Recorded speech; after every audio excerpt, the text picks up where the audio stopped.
नमस्कार शेतकरी मित्र हो. राज्यभरातील लाखो शेतकऱ्यांसाठी मोठी दिलासादायक बातमी. ई पीक पाहणी शेवटची संधी. 21 सप्टेंबरपर्यंत मुदतवाढ दिली राज्य शासनाने. कारण ई पीक पाहणी ॲपमध्ये काही तांत्रिक अडचणी होत्या. पुढं सर्व्हर डाऊन, फोटो डाउनलोड न होणं, लोकेशनमध्ये समस्या, अशा समस्या होत्या. त्याच्यामुळं राज्य शासनाने 7 दिवसाची मुदतवाढ दिली.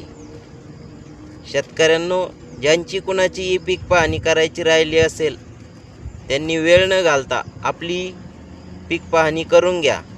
आपल्याला कुणाला ई पीक पाहणी कशी करायची माहिती जर नसली तर गावातील जाणकार व्यक्तींची व कृषी सहाय्यकांची मदत घ्या व शासकीय योजनेपासून कुणीही वंचित राहू नये.